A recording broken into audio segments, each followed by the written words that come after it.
Honorable Deputy Speaker Sir, thank you for giving me this opportunity to talk on the Central Universities Amendment Bill 2014.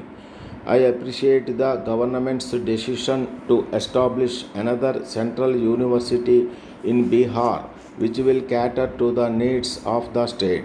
The bill says that since Bihar is a large state, there is a need for a second university. I appreciate the efforts of the government on this. The central universities have actually been very active in promoting very good intellectuals. The students of these universities have been catering to the prosperity of the country. There are many disciplines that are being taught in the central universities in the country. We have a central university in Hyderabad coming from bureaucratic background. I know this for a fact that many bureaucrats who are in the state government and the central government have been students of the Central University of Hyderabad. This is a very esteemed institution and people feel it a privilege to study in that central university. India has no lack of intellectuals. We have a huge requirement of these universities. While I appreciate the fact that Bihar has been considered for a second university, I would request the Honorable Minister for Human Resource Development to consider our state of Andhra Pradesh. Under the Andhra Pradesh Reorganization Act, a central university and a tribal university has also been approved for the state of Andhra Pradesh. I wish to bring to the notice of the Honorable Minister through you, sir, that there was a central team which visited the state with regard to the location for a tribal university. This bill actually refers to the territorial jurisdiction of a particular area while deciding upon the location of the university.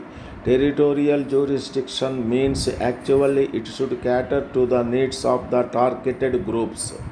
The government of Andhra Pradesh has given a good proposal to establish a tribal university. I hail from the only tribal constituency of Andhra Pradesh. The land that they suggested is centrally located and it is a very vulnerable location for the tribals there. It is in the reach of the tribal community. It is located in a very serene atmosphere on a beautiful piece of land.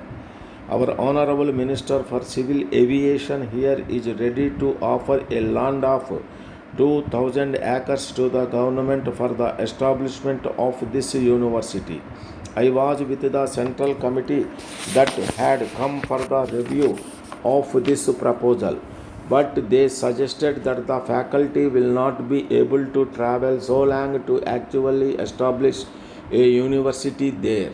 They were concerned about the infrastructure available there. I want to bring to the notice of the Honorable Minister that infrastructure automatically develops once the university comes up there in that rural tribal area which is now being completely neglected. The name itself suggests that it is a tribal university. It is also the sentiment of the tribals of Andhra Pradesh that the tribal university should be located in a tribal area which is actually convenient to all the people there. Hence, I take this opportunity to urge upon the Honorable Minister to kindly consider the location which our Honorable Minister has given that will be accessible to the entire tribal community of Andhra Pradesh. Not only that, sir, there are many intellectual students who have been neglected and many tribal students want to study in the central university so that they will also become assets to the nation. Hence, I would request the Honorable Minister to kindly consider this proposal. Thank you, sir, for giving me this opportunity. Dear sirs, we beg to inform you that there has been of late considerable delay in the transit of our goods. This brings us several difficulties. we do not get goods in time. If we have no goods when there is demand for them, we are undone. The delay in transit, moreover, affects the prices of goods. You know that the market price fluctuates from day to day. If prices fall by the time the goods are delivered to us, we shall have to incur heavy loss. Lastly, delay leads inevitably to shortage and demand of goods. A few months back, the transit from Chennai took only a week, but now it takes nearly more than 2 weeks. We cannot account for the delay. Kindly consider our position and do the needful to ensure quick transit of goods.